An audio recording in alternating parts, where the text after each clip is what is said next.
Angeles showbiz reporter James Desborough joins me from Hollywood now. James, always a pleasure. Happy New Year to you. Happy New Year, Dom. Let's start off, though, by looking at that evening. Definitely a theme to start the awards season. I mean, it was the topic of the night, and a real sea of black dresses, and many A-listers just speaking about the importance of changing, I guess, the mentality of inequality, of abuse of women in Hollywood and beyond. The Oprah Winfrey speech was the one that had the biggest reaction when she discussed what's going on and said that this will mark a new day on the horizon for the younger generations. And what was interesting, you played a clip there of Seth Meyers. His speech did very well to navigate the tricky subject, but that didn't stop him taking swipes at Kevin Spacey and Harvey Weinstein. And what was interesting was I managed to speak to Diane Kruger, who appeared in the Golden Globe winning In the Fade, and she said that the momentum mustn't die down over the Me Too campaign. I just think it's important to be part of the sisterhood. You know, I think we as women are strongest when we stick together. I think it's important that we follow up on it once the dust has settled, and I fear that there will be retaliation against these women.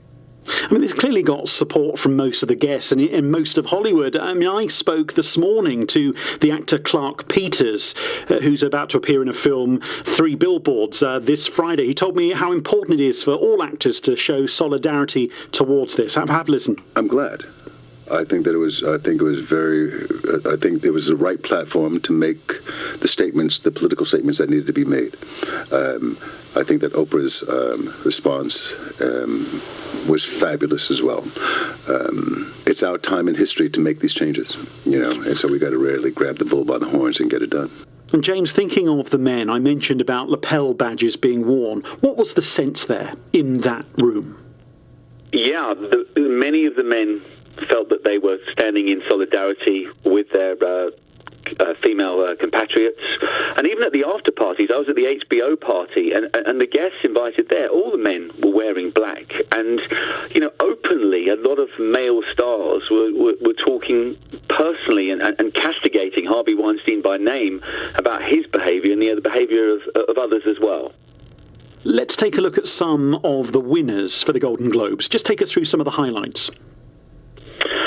Well, yeah, I mean, the big winners were HBO's Big Little Lies and Three Billboards as well, where they both won 4 each. I think the highlights for me were seeing Saoirse Ronan win for the excellent Lady Bird, and James Franco, who's a delightful chap, winning for The Disaster Artist. And interestingly, for the Brits, Ewan McGregor won for his performance in Fargo, and Gary Oldman, Winston Churchill, The Darkest Hour, the performance of the year for a lot of people.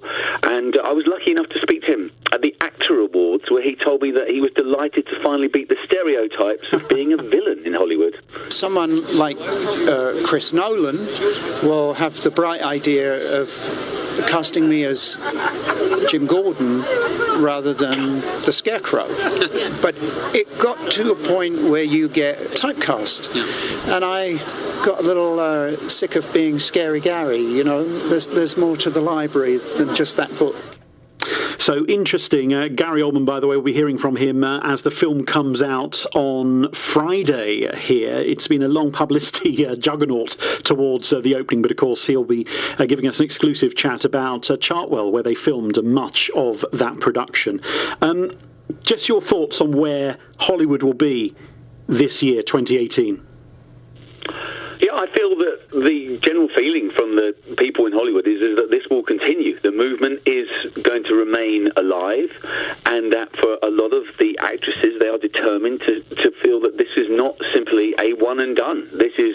We will keep fighting for equality, and I think the biggest thing is the payment, and that's right across the industries, not just Hollywood, but for all women across all industries. In Los Angeles, our showbiz reporter James Desborough. James, thank you so much. No problem. Have a great day and a great evening.